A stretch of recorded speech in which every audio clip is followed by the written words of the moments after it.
अस्सलाम वालेकुम बच्चों, हमारी जमात है हफ्तम और मज़मून है उर्दू और दिन है हमारा 5वां और सबक है 14 और अनवान है अदाब माशरत। तो बच्चों, जैसे कि हम आजकल जो है वो कर रहे हैं, मशक कर रहे हैं, तो इसके हमने 4 क्वेश्चन जो थे, 4 सवाल जो थे वो हमने हल कर लिए थे। आज हम करेंगे सवाल नंबर 5। तो सवाल नंबर 5 है, चाल में मतानत और संजीदगी से क्या मुराद है।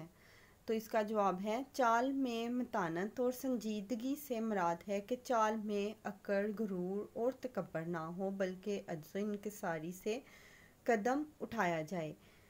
जब भी हम चलते हैं तो हमें जो है वो बहुत ज़्यादा आजिज़ी के साथ जो है वो चलना चाहिए। अपनी चाल में हम जो है वो गुरूर, तकब्बर अगर पैदा करेंगे तो इससे हमारी जो है वो शख्सियत जो है वो उसमें निखार नहीं आएगा, बल्कि हमारे अंदर जो है वो तकब्बर का जो है वो होगा कि जैसे हमारे अंदर बहुत ज़्यादा तकब्बर है, हम बहुत ज़्यादा जो है वो मगरूर हैं।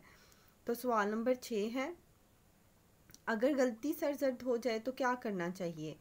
अक्सर लोग ऐसे होते हैं कि अगर जब गलती हो जाती है तो अपनी बात के ऊपर डटाई जो है वो दिखाते हैं, अपनी गलती को नहीं मानते। लेकिन इसका जवाब है कि अगर गलती सरजद हो जाए तो उस पर शर्मिंदा होना चाहिए। इसी तरह कोई अपनी गलती पर नादम होकर, शर्मिंदा होकर माफ़ी का तलबगार हो, मीन के अगर मतलब कि अगर वो माफ़ी अगर मांगना चाहता है वो तो उसे माफ़ी जो है वो दे देनी चाहिए, उसे सदके दिल से माफ़ कर देना चाहिए। अगर आपसे कोई माफ़ी मांग रहा है और सच्चे दिल से मांग रहा है तो फिर हमें भी उसे जो है वो सच्चे दिल के साथ जो है माफ़ कर देना चाहिए। तो हमारा सवाल नंबर 7 है कि बदगुमानी से बचना क्यों ज़रूरी है।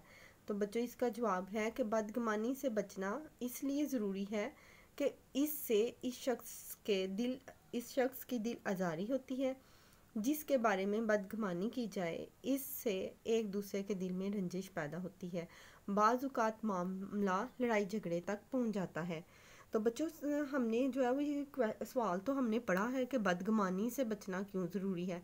तो फिर हम देखते हैं कि बदगुमानी का मतलब क्या है। बदगुमानी ये होता है कि किसी के बारे में खुद ही से जो है वो ख्यालात जो है मनफी ख्यालात जो हैं वो पैदा करते रहना, उसके बारे में मनफी सोचें सोचते रहना, मनफी ख्यालात को अपने दिल में जन्म देते रहना। तो फिर वो हमारे अंदर एक बदगुमानी पैदा हो जाती है जिसमें सच्चाई का जो है वो कोई भी अंसर नहीं होता।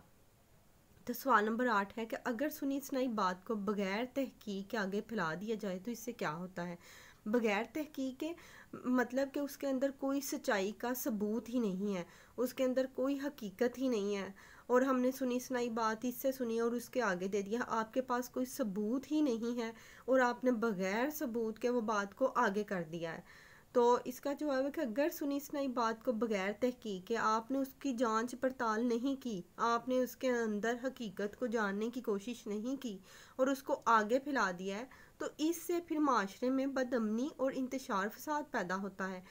बदअमनी फसाद पैदा होता है कि एक दूसरे के साथ लड़ाई झगड़ा जो है वो शुरू हो जाता है, एक दूसरे के ख़िलाफ़ जो है वो दूसरे लोग हो जाते हैं और इससे जो है वो बात बढ़ जाती है।